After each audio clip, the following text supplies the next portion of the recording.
Topic 2, picking stocks. The next part of your journey is going to come down to building your portfolio or picking stocks in line with your personal financial goals and in line with your risk appetite.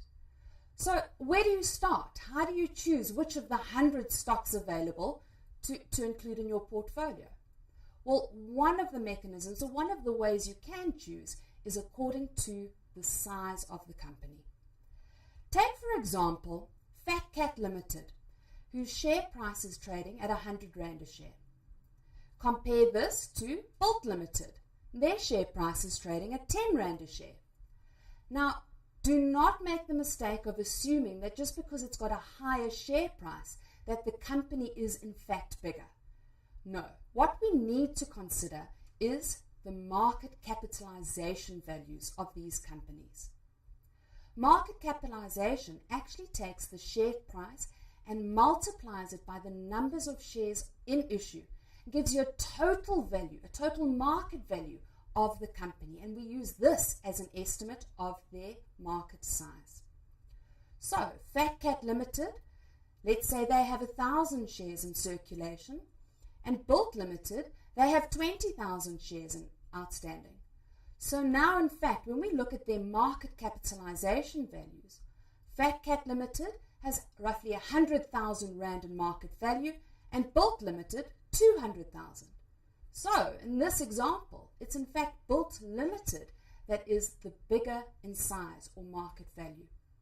Now, why do you care? Well, remember, the reason why we're looking at the size of the company is because that's going to give you an indication as to its potential for growth and its propensity for risk.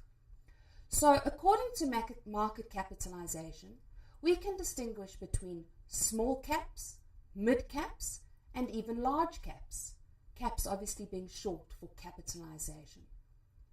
The small cap companies are typically, obviously, the smaller companies with a lot of growth potential, but bear in mind, growth potential, yes, but not all of them make it. So these are classified as the riskier type of shares.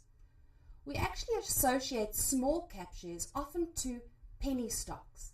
They get their name because you can usually pick them up for less than 10 Rand or so, but bear in mind, they are the riskier type. Right, so the mid-cap shares, well, these are typically the companies that are in their growth part of their business cycles. They, for this reason, are known as growth shares. Not as much risk as the small caps, still some upside potential, so medium risk, medium growth potential. Large caps, well, these are the well-established, financially sound businesses of the economy. The large names that you know and the household brands. We refer to these often as the blue chips, and they're probably the safer of the share choices. So if you are cautious in nature, you'd like to build a portfolio of blue chip shares. More aggressive, willing to take higher risk appetite, well, growth shares, penny stock shares, you can make your portfolio out of these. Another approach to consider when looking to build your portfolio or how to pick stocks is what is called the top-down approach. Now, rather than focusing on individual shares first, this takes some research and deep understanding about the current economy and environment. Then, picking a sector or industry within the economy that is well positioned to do and grow well in the future. Only then, once you've identified the industry that is set for success in the current business conditions, then identify an individual company or share to target. Lastly, a very important tool to be aware of when building your portfolio and picking stocks is diversification. Diversification is a means and ways that investors look to manage, maintain, and even eliminate risk from their portfolios. Ever heard of don't put all your eggs into one basket? Well, the same holds true for your investments. One thing to consider is not to put all your money into the same asset class.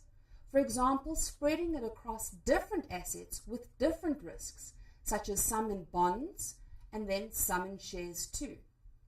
Taking this one step further, you can reduce risks by not putting all your money into one industry or one sector of the economy.